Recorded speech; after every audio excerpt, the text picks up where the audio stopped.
Hello दोस्तों, प्रतिमा GS academy पे आप सभी का स्वागत है। दोस्तों, मध्यकालीन भारत के इतिहास में सल्तनत के प्रशासन के बारे में चर्चा आज हम करेंगे। शुरू करते हैं। तब तक आप लोग लाइक कर दीजिए। स्थापत्य। सल्तनत काल के जो सुल्तान हुए उन्होंने किस किस भवन की स्थापना किया, उन्होंने अपना स्थापत्य किस रूप में बनाया। जैसे कुतुबुद्दीन ऐबक ने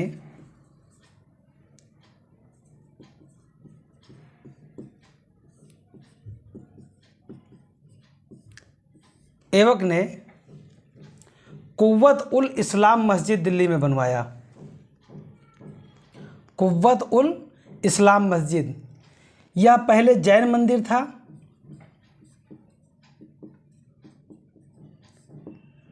और साथ ही साथ विष्णु मंदिर।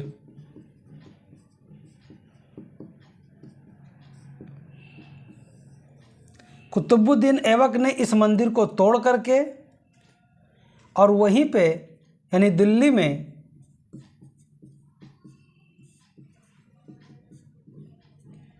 कुव्वत उल इस्लाम मस्जिद का निर्माण करवाया था। 2.5 दिन का झोपड़ा दूसरा स्थापत्य इनका था। 2.5 दिन का झोपड़ा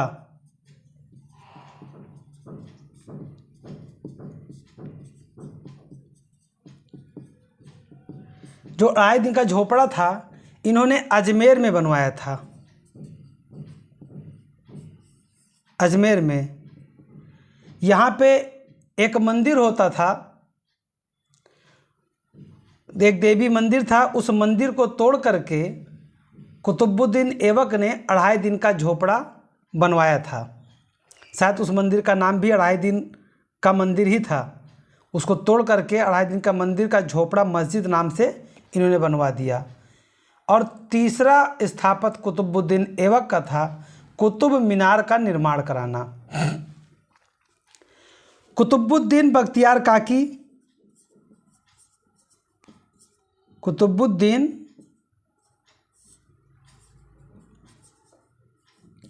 बख्तियार काकी एक संत थे और कुतुबुद्दीन ऐबक इन्हें बहुत मानते थे। तो इन्हीं के सम्मान में दिल्ली में कुतुब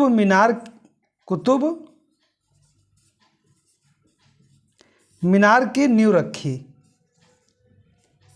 रखे ही थे कि कुतुबुद्दीन ऐबक जो है मर गए। फिर इल्तुतमिश ने इसका निर्माण पूरा करवाया। इल्तुतमिश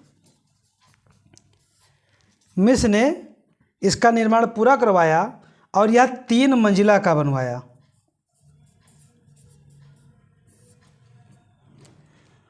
उसके बाद में फिरोज शाह तुगलक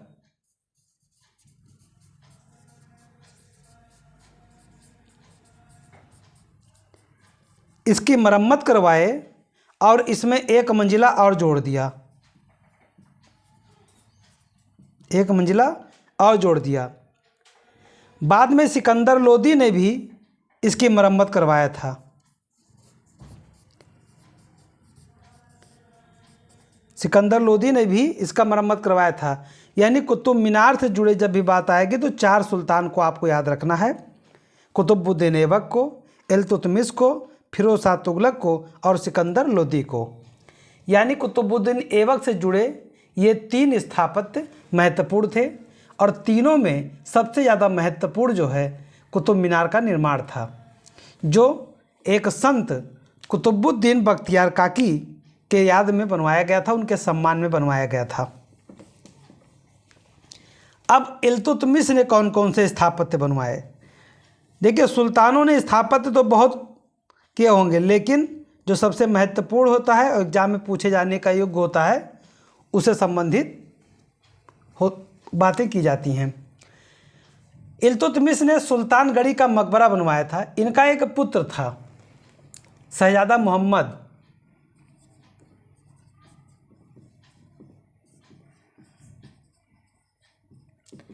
ये इल्तुतमिश का सबसे योग्य पुत्र था, लेकिन मंगोलों से युद्ध करते हुए यह शहीद हो गया। जब शहीद हो गया तो इसी के याद में इल्तुतमिश ने सुल्तानगढ़ी का मकबरा बनवाया था। सुल्तानगढ़ी का मकबरा बनवाया था। और नागौर राजस्थान में अतारकिन का दरवाज़ा भी इल्तुतमिश ने बनवाया था। नागौर राजस्थान में अतारकिन का दरवाज़ा।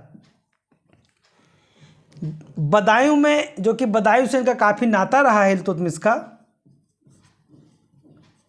सुल्तान बनने से पहले ये बदायूं के इक़्तादार थे, और जब ये सुल्तान बने तो उन्होंने बदायूं में हौज-ए शमसी ईदगाह बनवाया था। यानी ये 3 स्थापत्य महत्वपूर्ण हैं इल्तुतमिश के लिए भी: सुल्तानगढ़ी का मकबरा, अतारकिन का दरवाज़ा और हौज-ए शमसी ईदगाह। अब अलाउद्दीन क्या बनवाए? बाद में बलबन आए, बलबन ने लाल महल बनवाया और कई किले बनवाए, तो वो सब एक सुरक्षा घेरे के रूप में माने जाते हैं। स्पेशली जो है कोई क्या किया है उस पर ध्यान देने की ज़रूरत है। अलाउद्दीन ने सीरी का किला बनवाया।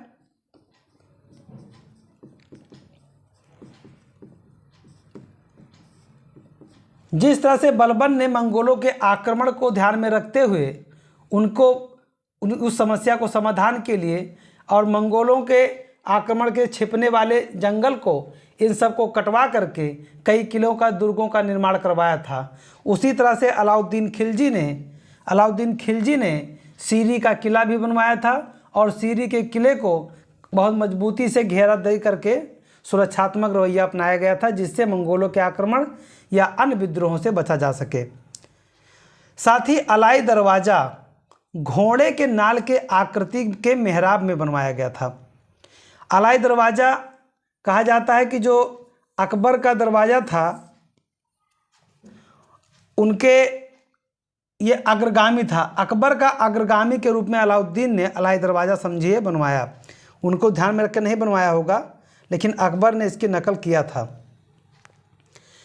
जमात खाना मस्जिद, याद रहे, अलाई सीरी का किला, अलाई दरवाज़ा, और अकबर ने अलाई दरवाज़ा के नकल पर ही आगे चल करके अपना बुलंद दरवाज़ा बनवाया था।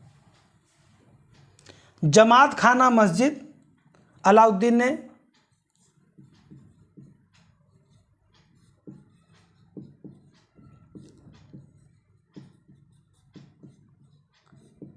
जमात खाना मस्जिद बनवाया। और एक शासक है मुबारक शाह खिलजी, जो नंगे दौड़ते रहते थे। इन्होंने भरतपुर में एक ऊखा मस्जिद बनवाया। भरतपुर राजस्थान में है।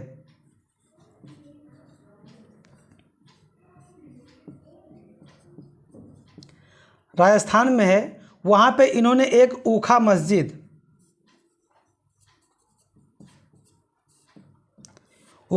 बनवाया था। अब आते हैं तुगलक वंश में। तुगलकों ने क्या क्या बनवाया? तो सबसे महत्वपूर्ण है गयासुद्दीन तुगलक का तुगलकाबाद का किला। तुगलकाबाद का किला बनवाया दिल्ली में। और गयासुद्दीन ने अपना स्वयं का मकबरा भी बनवाया। कई बार सुल्तान लोग अपने मरने से पहले अपनी समाधि बनवा लेते थे, क्या पता पुत्र लोग बनवाएं कि न बनवाएं, इतनी जल्दी रहती थी इन लोगों को। और उसके बाद में मोहम्मद बिन तुगलक ने आदिलाबाग का किला बनवाया। MBT मोहम्मद बिन तुगलक ने आदिलाबाग का किला बनवाया। और फिरोज शाह कोटला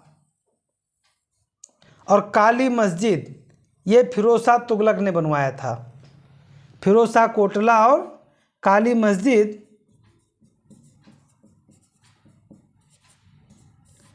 फिरोज शाह तुगलक ने बनवाया था। और साथ ही एक जौना शाह करके थे, जौना शाह महोदय ने अष्टकोणीय मकबरा खाने जहां तेलंगानी का मकबरा दिल्ली में बनवाया था। ये निजामुद्दीन औलिया से संबंधित है। तो खाने जहां तेलंगानी का मकबरा ये अष्टकोणीय था, वेरी इंपॉर्टेंट है, याद रखिएगा। अष्टकोणीय मकबरा खाने जहां तेलंगानी का मकबरा है दिल्ली में, जिसे जौना शाह ने बनवाया था। अब प्रशासन में कुछ ऐसे पद थे और विभाग थे, उसे जानना बहुत जरूरी है। सैन्य विभाग,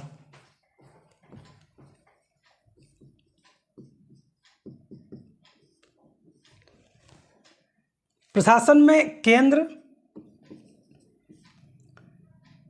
जिसमें सुल्तान, फिर प्रांत मतलब इक्तादार,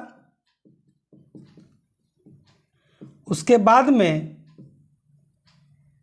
स्थानीय प्रशासन जिसमें मुफ्ती, खुद, मुकद्दम, चौधरी, इन लोगों के माध्यम से शासन होता था। मुफ्ती शब्द कहीं कहीं स्थानीय प्रशासन में मिलता था, वैसे ज़्यादातर ये धर्म की व्याख्या के लिए जाने जाते थे। तो धर्म की व्याख्या कहीं भी किया करते थे। और खुद, मुकद्दम, चौधरी, ये खुद और मुकद्दम चौधरी जो स्थानीय प्रशासन में अपना रोल अदा करते थे। अलाउद्दीन खिलजी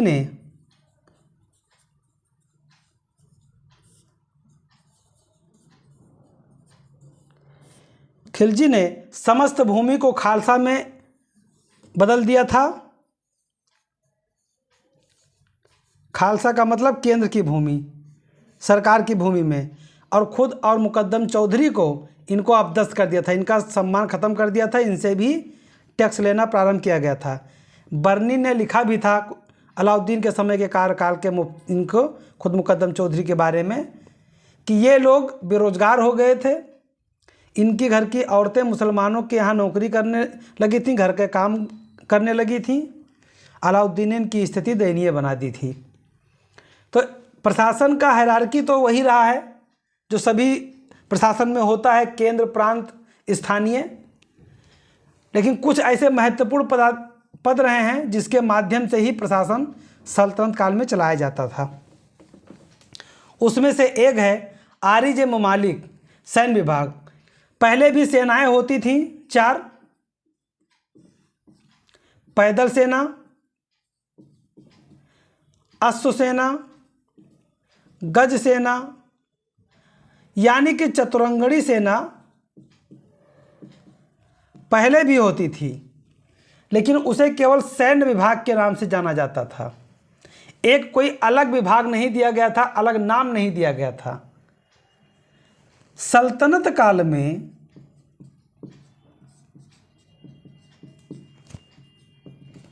बलबन ने,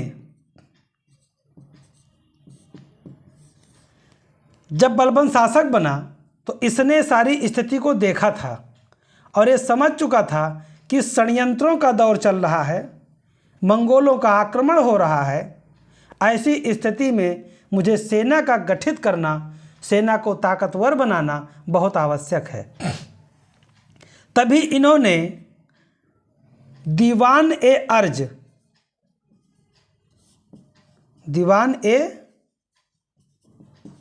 अर्ज नाम से एक विभाग बनाया, जिसे दीवान ए आरिज के नाम से भी जाना जाता है।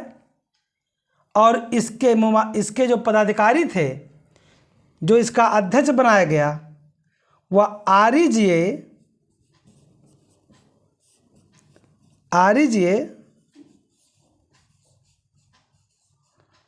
मुमालिक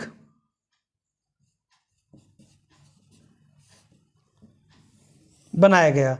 आरिज मुमालिक सैन्य विभाग का सर्वे सर्वा था। सुल्तान के बाद सेना से संबंधित जो आवश्यकताएं थीं वो आरिज मुमालिक के माध्यम से पूरा किया जाता था। यानी कि समस्त सेना के आधार पर आर्य ममालिक को देखा गया और इनके अंडर में पैदल सेना के अध्यक्ष, अश्व सेना के अध्यक्ष, थल सेना के अध्यक्ष, जितने सेना के अध्यक्ष हैं वो सब बनेंगे। जैसे वर्तमान में सीडीएस समझ लीजिए आर्य ममालिक, तो इसे बलबन ने बनाया था। दीवाने आर्य ममालिक एक पद है और नाम दीवाने अर्ज है, सैन्य विभाग से संबंधित है, बलबन ने बनाया था, बलबन ने बनाया था। अब विदेशों से पत्राचार करना, घर में व्यवहार करना, शासन सत्ता से संबंधित पत्राचार को रखना, ये सब जिम्मेदारी था दीवाने इंसा और दीवाने अशरफ की। दीवाने इंसा देश और साथ ही साथ रियासत ममालिक का मदद भी किया करते थे विदेशों से पत्राचार करने में, और दीवाने अशरफ भी। इस पद पर इंसा ममालिक नामक पदाधिकारी नियुक्त किया जाता था। इंसा ममालिक नामक पदाधिकारी नियुक्त किया जाता था जो पत्राचार विभाग का प्रधान होता था, और यही देश के अंदर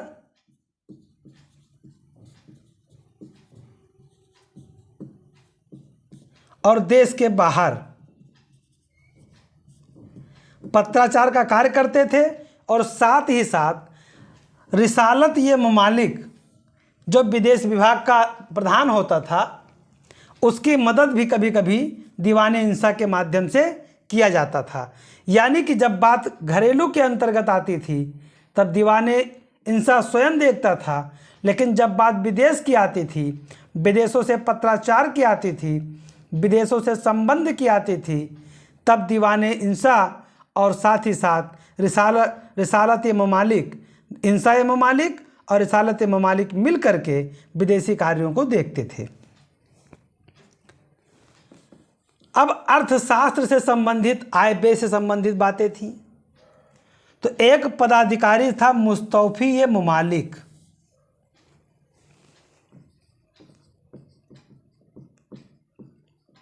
मुस्तौफी ममालिक। तो जैसे वर्तमान में आपका कैग है, CAG controller and editor general of India,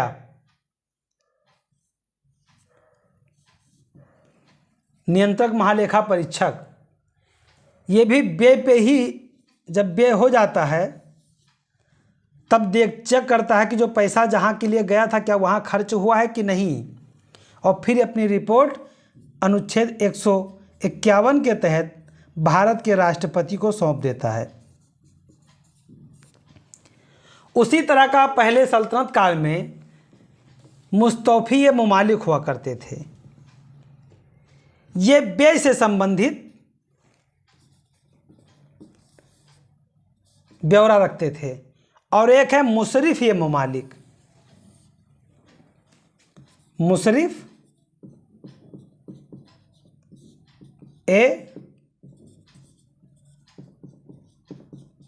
ममालिक, ये आय से संबंधित ब्यौरा रखते थे।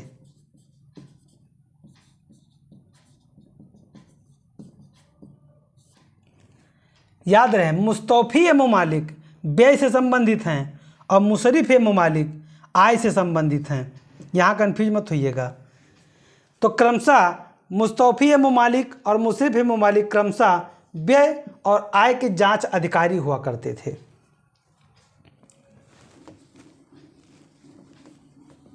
सल्तनत काल में लगभग प्रशासन का जो दौर था उसके कुछ अंश वर्तमान में देखे जा सकते हैं।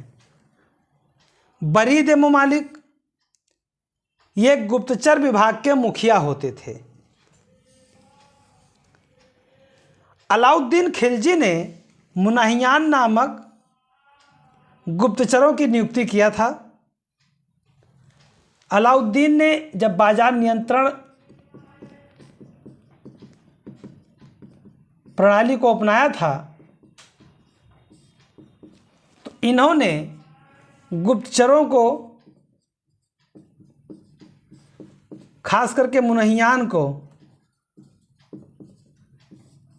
सशक्त बना दिया था और गुप्तचर के माध्यम से ही बाजार नियंत्रण व्यवस्था सफल रही, क्योंकि ये पता कर लेते थे कौन कम तौल रहा है तो उसके शरीर से मांस कटवा लेते थे, कौन बदतमीजी कर रहा है, सब सारी जानकारी मुनहियान सुल्तान को देते थे और निर्णय होता रहता था ऑन द स्पॉट। आज के समय की तरह नहीं है कि 40 साल तक निर्णय नहीं होगा, वहाँ निर्णय तुरंत होता था। काजी उल कुजात ये न्याय विभाग के मुखिया थे। काजी उल कुजात, काजी उल कुजात सल्तनत काल में न्याय देते थे और न्याय किसके आधार पर देते थे? शरीयत के। अलाउद्दीन यहाँ पे अलग हो जाता है। अलाउद्दीन से जब एक मौलवी साहब ने कहा कि आप जो निर्णय देते हैं वो शरीयत के अनुसार सही नहीं है, तो अलाउद्दीन कहता है कि देखिए मौलाना जी, जो कि मैं एक मुसलमान हूं,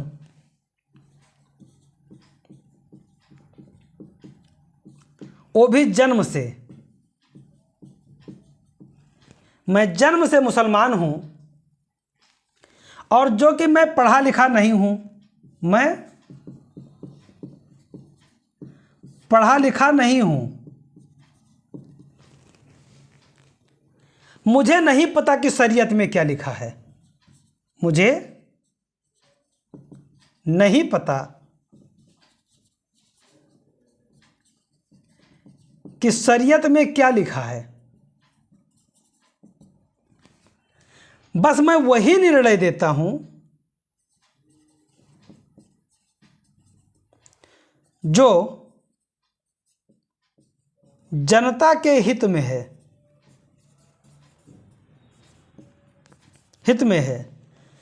अंतिम न्याय के दिन, इसे कह सकते हैं कयामत के दिन,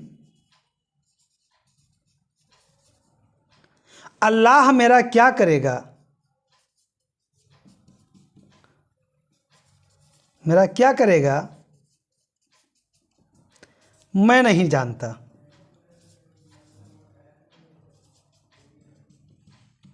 मुझे धर्म से ना तो एलर्जी है, मतलब मुझे धर्म से ना तो कोई हीन भावना है और ना ही बहुत लगाव है। तो ये शब्द अलाउद्दीन खिलजी ने कहा था न्याय से संबंधित बातों पर। काजी उल कुजात न्याय विभाग का प्रधान होते थे, लेकिन अलाउद्दीन खिलजी के समय में न्याय निर्णय इस्लाम के शरीयत को देख करके नहीं, सत्य और असत्य को देख करके, न्याय और अन्याय को देख करके निर्णय दिया जाता था, और यह अच्छी बात भी थी। दीवान अमीर को ही यह कृषि विभाग था। हमारे एमबीटी यानी मोहम्मद बिन तुगलक ने इसे बनाया था। दोआब में कर वृद्धि के समय, दोआब में कर वृद्धि के समय मोहम्मद बिन तुगलक, जब ये पता चला कि दोआब में अकाल पड़ गया है और जनता ने विद्रोह कर दिया है, और विद्रोह का कारण है हमारे अधिकारी, क्योंकि अकाल के बावजूद भी वो कर वसूल रहे थे और जनता देने में असमर्थ थी। तभी मोहम्मद बिन तुगलक ने अमीर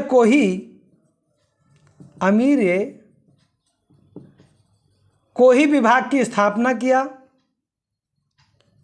और स्थापना करके दुआब में तकाबी देना। तकाबी मतलब होता है अग्रिम ऋण, कृषि के लिए अग्रिम ऋण देना, प्रारंभ किया और दीवान अमीर कोही में ही दीवान अमीर को ही यानी अमीर को ही ममालिक के पद पर नियुक्त किया गया। दीवान मुस्तखराज ये राजस्व विभाग था और इसे अलाउद्दीन खिलजी ने फवाजिल वसूलने के लिए बनाया था। अब फवाजिल क्या है? अगर आपको याद हो तो मैंने पिछली क्लासों में सब बेहतर बताया है, अच्छे से पढ़ाया है। फवाजिल का मतलब होता है बचा हुआ राजस्व। अब ये हुआ क्या था? सुल्तान यहाँ था, 1 इक्तादार, 2 इक्तादार, 3 इक्तादार, 4 इक्तादार। इन इक्तादारों को भूमि दिया गया था। इक्तादार का जो वेतन था वो था 10,000 रुपया और इक्तादार ने यहां से वसूला था 15,000। अब इक्तादार को अपने पास 10,000 रख करके 5,000 रुपया उनको कहाँ भेजना था? ये जो 5,000 है, इस 5,000 को उन्हें भेजना था केंद्र में यानी सुल्तान के पास। और इन्होंने क्या किया? कुछ लोगों ने तो भेजा, कुछ लोग रोक लेते थे। किसी ने 2,000 भेज दिया, 3,000 बचा लिया। किसी ने कुछ नहीं भेजा, किसी ने 5 भेज दिया। अलाउद्दीन जब सुल्तान बने तो उन्होंने समझ लिया था कि कितना कितना कहाँ कहाँ से बचता है, क्योंकि वो भी जलालुद्दीन खिलजी के समय में वो भी इक्तादार था, वो जानता था कितना बचता है। तो अलाउद्दीन खिलजी ने दीवान मुस्तखराज नामक पहले एक विभाग बनाया और विभाग बना करके कुछ पदाधिकारियों की नियुक्ति किया और अपने अलग अलग प्रांतपतियों से कहा कि भाई बचे हुए राजस्व जो हैं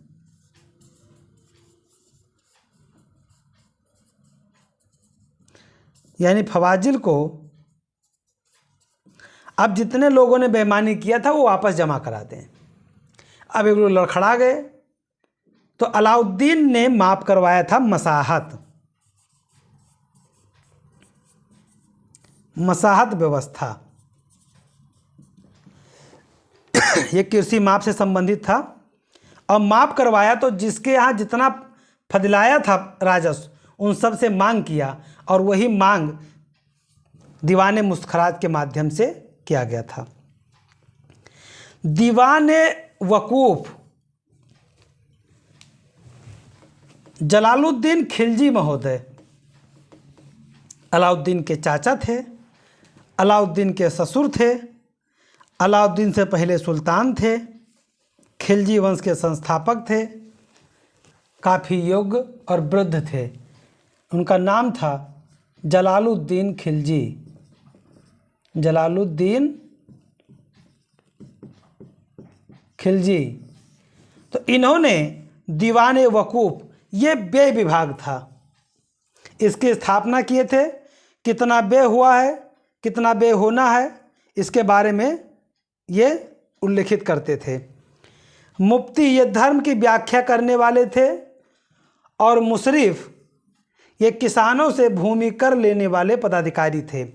तो मुफ्ती और मुशरिफ, मुफ्ती धर्म की व्याख्या करने वाले पदाधिकारी और मुशरिफ किसानों से भूमि कर लेने वाले पदाधिकारी थे।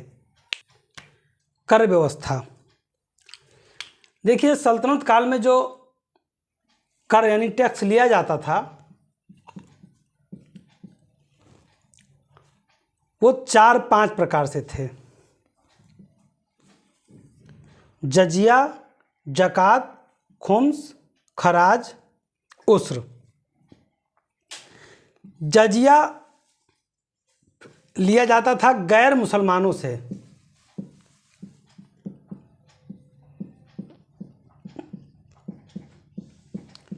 गैर मुसलमानों से सबसे पहले भारत में मोहम्मद बिन कासिम ने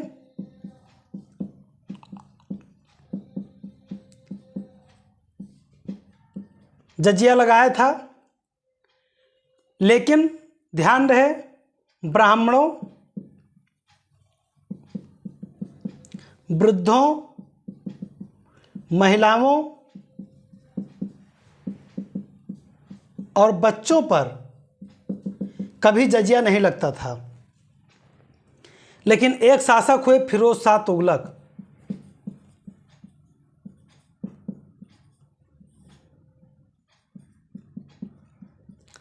इन्होंने पहली बार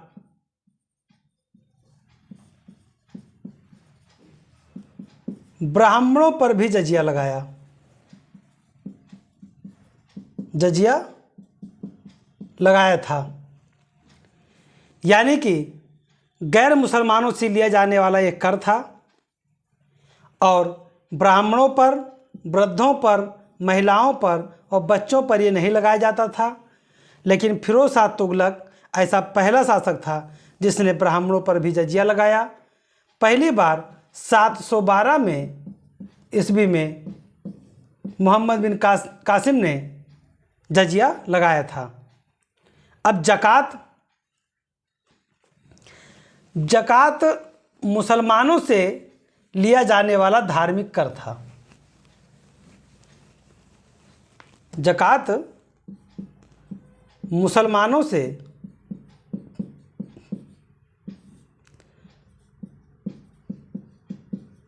लिया जाने वाला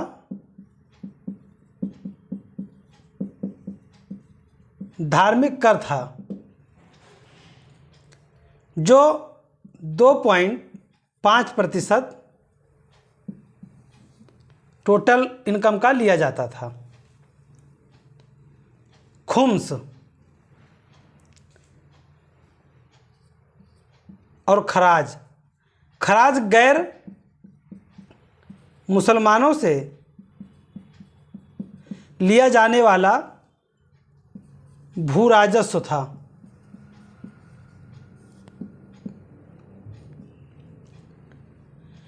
साथ ही लूटा हुआ माल,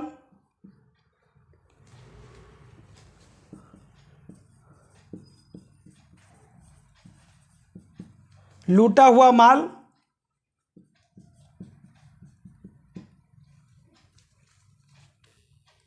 लूटा हुआ माल जब सेना आक्रमण करती थी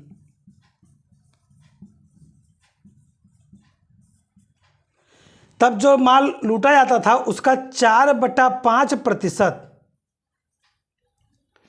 यानी कि 80% सेना में बांट लिया जाता था और 1/5 यानी कि 20% सुल्तान को भेजा जाता था, सुल्तान का हिस्सा होता था। इसे बोलते हैं खुम्स। लेकिन 2 सुल्तान ऐसे हुए कि इसके उल्टा कर दिए। एक अलाउद्दीन खिलजी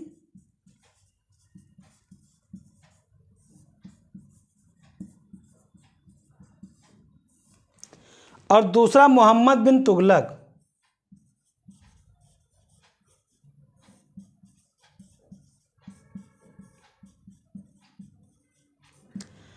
अलाउद्दीन खिलजी और मोहम्मद बिन तुगलक ने 4/5 अपने पास यानी 80% स्वयं रखा और 1/5 यानी 20% सैनिकों में बांट दिया। तो खुम्स जो था वो लूटा हुआ माल का हिस्सा होता था, ये भी राजस्व का एक आधार था। और उस्र ये भी भू राजस्व था जो 5 से 10% लिया जाता था। अब कर व्यवस्था का ये तो था शरीयत के अनुसार, शरीयत के अनुसार। लेकिन सुल्तानों ने और कैसे कैसे कर लिए। बाकी अलाउद्दीन खिलजी ने घरी कर और चरी कर लगाया, यानी आवास पे कर और चारागाह पे कर। साथ ही फिरोज शाह तुगलक ने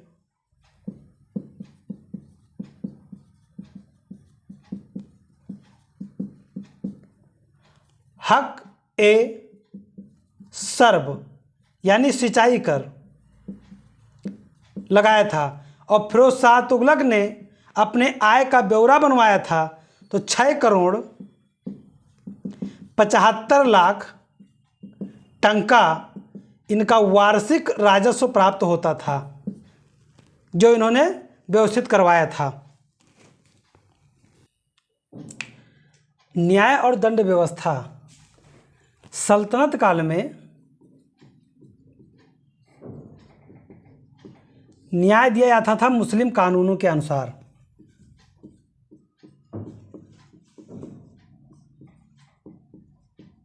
मुस्लिम कानून, इसमें 4 स्रोत थे। 4 स्रोत में कुरान, हदीस, इजमा, कयास। कुरान प्रमुख स्रोत माना जाता था और हदीस में कहा जाता था कि पैगंबर मोहम्मद साहब के कथनों, जो उन्होंने कहा है और जो उन्होंने कार्य किया है, इसका उल्लेख है, तो इससे भी सीख लिया जाता था। और इजमा और कुरान को आधार बनाया जाता था और कयास पे तर्क एवं विश्लेषण किया जाता था। इन आधार पे, चारों आधार पर न्याय व्यवस्था दिया जाता था। यानी मुस्लिम कानून कुरान, हदीस, इजमा, कयास के माध्यम से न्याय व्यवस्था दिया जाता था। काजी उल कुजात न्याय व्यवस्था के प्रधान होते थे। जो धार्मिक प्रधान होता था वही न्याय व्यवस्था का प्रधान भी होता था। सबसे ऊपर सुल्तान होता था और सुल्तान के नीचे काजी उल कुजात होते थे। कुछ शब्दावलियां हैं सल्तनत काल की, जैसे सदका है। सदका धार्मिक कर होता था। मसाहत, अलाउद्दीन खिलजी के द्वारा भूमि पैमाइश को मसाहत नाम दिया गया था। मिल्क वह भूमि था जो विद्वानों को धार्मिक कार्यों के लिए प्राप्त होती थी, ऐसी भूमि को मिल्क कहा जाता था। और विद्वानों को जो आर्थिक सहायता दिया जाता था उसे इदरार कहा जाता था। इदरार। और मैमार, इमारतों का निर्माण करने वाले को मैमार कहा जाता था। यानी सदका, मसाहत, मिल्क, इदरार, मैमार, ये शब्दावलियां हैं, आपको ध्यान रखना है। तो दोस्तों, मैं अपने क्लास को यहीं पे समाप्त करता हूं और आप लोगों से निवेदन करता हूं कि ज़्यादा से ज़्यादा लोगों को शेयर करें, लाइक करें, सब्सक्राइब करें। धन्यवाद। जय हिंद, जय भारत।